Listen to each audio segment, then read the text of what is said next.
ரீசெண்டாக மெய்யழகன் படம் தேட்டரில் பார்த்தேன். உண்மையிலே மெய்யழகன் மெய் அழகன் தான்.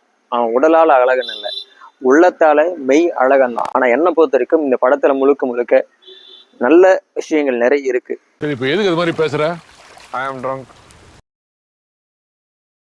படம் பார்க்க நிறைய பேர் ஃபுல்லாக கமர்ஷியலாக ஃபைட்டு, காமெடி, டான்ஸ் இந்த மாதிரி எதிர்பார்ப்பாங்க. இதெல்லாம் எதுவுமே இல்லாமல் முழுக்க முழுக்க அன்பாலே இந்த படம் உருவாக்கியிருக்காங்க. இந்த படத்தை பற்றின சில சுவாரஸ்யமான தகவல்கள், விஷயங்கள் என்னை பொறுத்த வரைக்கும் என்னோட பாயிண்ட் ஆஃப் வியூவில் சொல்கிறேன். அதுக்கு முன்னாடி இந்த சேனலை சப்ஸ்கிரைப் பண்ணாமல் தான் மறக்காமல் பண்ணிடுங்க.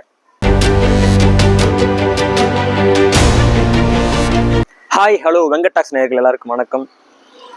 மெய்யழகன் எல்லாருமே சின்ன வயசில் கிராமங்களில் குழந்தையா இருக்கும்போது நம்ம ஃப்ரெண்ட்ஸ் கூட, அப்போல்லாம் மொபைல் இல்லாத காலகட்டங்கள்லாம் சின்ன சின்ன கேம்ஸ் ஆடுவோம். சின்ன சின்ன மெமரிஸ் நிறைய இருக்கும். அதெல்லாம் இப்போ நினைக்கும் போது ரொம்ப ஹாப்பியாக இருக்கும். அந்த படம் இந்த மாதிரியான சில காட்சிகளை இந்த படத்தில் அழகாக சொல்லி நமக்கு பழைய மெமரிஸ் கொண்டு போயிருக்காங்க. இந்த 3 ஆற்றுக்கு நடுவில் மாட்டின்றதாலையும் இந்த ஊருக்கு நீடாமங்கலம்னு பேர் வந்துச்சு. காலப்போக்கில் நீடாமங்கலம் ஆக்கிவிட்டா. இந்த படத்துடைய கதையை ஷார்ட் அண்ட் ஸ்வீட்டாக சொல்ல போனா, அரவிந்த் சாமி அவர்கள் ஃபேமிலியோட கிராமத்துலேருந்து சென்னைக்கு போயிடுவார் ஒரு 1996. ஏன்னா அவங்க சொத்து வந்து நிறைய பேர் ரிலேஷனை ஏமாற்றி வாங்கிடுவாங்க. ரொம்ப வருஷம் கழிச்சு சென்னையிலேருந்து கிராமத்துக்கு வருவார், கிட்டத்தட்ட 20 ஆண்டுகள் கழிச்சு. என்ன காரணம்னா, அவருடைய ஃபேமிலியில் ஒரு மேரேஜ் இருக்கு, ஒரு தங்கச்சிக்கு மேரேஜ் இருக்கு, ரிலேஷன் தங்கச்சிக்கு மேரேஜ் வருவார். வந்த இடத்துல அங்கே இருக்கிற கார்த்தி, நம்ம நடிகர் கார்த்தி அவர்கள் அரவிந்த் சாமி மேலே பயங்கரமான அன்பு மலையை பொழிவார். ஆனால் அரவிந்த் சாமிக்கு கார்த்தி யாருன்னே தெரியாது. அவர் தெரிஞ்சுக்க எதிர்பார்க்கும் போதெல்லாம் வந்து ஏதோ ஒரு தடங்கள், தெரிஞ்சுக்க முடியாமல் போயிடும். ஆனால் கார்த்தி வந்து அரவிந்த் சாமி யாருன்னு கண்டுபிடிச்சு அவர் மேலே பயங்கரமாக அன்பு மலையை பொழிவார். கிட்டத்தட்ட ஒரு நைட் ஃபுல்லாக அரவிந்த் சாமியும் கார்த்தியும் ஒன்றா இருக்கிற மாதிரி ஒரு காட்சிகள் நிறைய வரும். அரவிந்த் சாமி மேலே கடைசி வரைக்கும் கார்த்தி யாரும் தெரிஞ்சுக்க முடியல.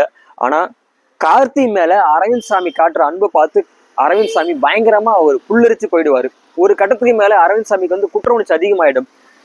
இந்த பையன் நம்ம மேலே இவ்வளோ அன்பு வச்சிருக்கானே, ஆனால் நம்மளால தான் இவன் யாருன்னு தெரிஞ்சுக்க முடியல, இதுக்கு மேலே கேட்டால் நமக்கு அசிங்கமாக இருக்குன்னு சொல்லிட்டு அவரு ஒரு வழியாக அந்த ஊர்லேருந்து கிளம்பி சென்னை வந்துடுவார். சென்னை வந்த அரவிந்த் சாமிக்கு அப்பயும் அவரால் பொறுக்க முடியல குற்ற உணர்ச்சி. ஒரு வழியாக கார்த்திக் கிட்ட பேச முயற்சி பண்ணி கார்த்திக் கிட்ட பேசுவார்.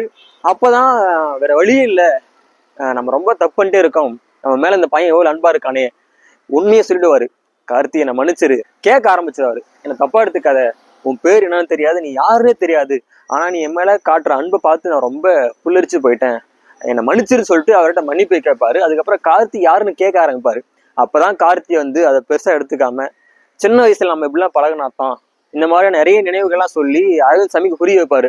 அதுக்கப்புறம் கொஞ்சம் கொஞ்சமா அரவிந்த் சாமிக்கு புரிய வந்துடும். அதுக்கப்புறமா கார்த்தி பேர் சொல்ல மாட்டாரு, ஆனால் அரவிந்த் சாமியே இதுதான் கார்த்தியோட பேரா இருக்குன்னு சொல்லிட்டு ஒரு கெஸ் பண்ணிட்டு உடனே அரவிந்த் சாமி கார்த்தியை பார்க்க தஞ்சாவூர் கிளம்பிடுவாரு. ஆனால் அரவிந்த் சாமி பேர் கண்டுபிடிச்சிருவாரு. அந்த பேர் தான் மெய்யழகன். கடைசியில் போய் கார்த்தி பார்ப்பாரு. அந்த படம் அப்படியே முடிஞ்சிடும். இதுதான் மெய்யழகனுடைய சிம்பிள் கதை. இந்த படத்துல ஆக்ஷன் காட்சிகள், லவ், ரொமான்ஸு, காமெடி இருக்கும். கார்த்தி நிறைய இடத்துல காமெடி பண்ணுவார். காமெடி இந்த படத்துல ஒர்க் அவுட் ஆயிருக்கும். ஆனால் மற்றபடி நீங்கள் எதிர்பார்க்குற மாதிரி கமர்ஷியலாக டான்ஸு, ஃபைட்டு அந்த மாதிரி எதுவுமே இருக்காது. வல்கர் சீன்ஸ் எதுவுமே இருக்காது. முழுக்க முழுக்க அந்த படத்தில் அன்பும் கார்த்தி அவர்கள் பண்ணுற சின்ன சின்ன குட்டித்தனமான சில சுவாரஸ்யமான சில சம்பவங்கள் நிறைய இருக்கும். என்னடா இவன் நம்மளை எந்த அளவு நேசிக்கிறானே, நம்ம தான் இவனை கண்டுக்காம போயிட்டோம், அப்போ இதுதான் உண்மை அன்பா, இதே மாதிரி எல்லாம் இருந்துட்டா நாடு இப்படி இருக்குன்னு சொல்லிட்டு அரவிந்த் சாமி நினைச்சு வைப்பாரு. அந்த சீன்லாம் பார்க்கும்போது நமக்கே அவரே ஒரு சூப்பராக இருக்கும். அதுவும் கிளைமேக்ஸில் அரவிந்த் சாமி அவர்கள் கார்த்தி பற்றி தெரிஞ்சுக்கிறதுக்காக கார்த்திகிட்ட கேட்பாரு, நீ யாருன்னு எனக்கு தெரியாது, கண்டிப்பாக சொல்லுவோம், பேரு மறந்துடுச்சு, என்னை மன்னிச்சிருன்னு கேட்பாரு. அப்போ கார்த்தி சொல்லுவார் அரவிந்த் சாமி கிட்ட. அந்த ஃப்ளாஷ்பேக்லாம், அந்த காட்சிகள்லாம் உண்மையிலே பார்க்கணும்னா ஒரு பொறுமை வேணும். இந்த படம் பார்க்கணும்னு ஆசைப்படுறவங்க கமர்ஷியல் தாட்டை தூக்கி தூரம் போட்டு ஃபைட் இருக்கணும், டான்ஸ் இருக்கணும், குத்துப்பாட்டு இருக்கணும் அப்படின்னு நினைக்காதீங்க.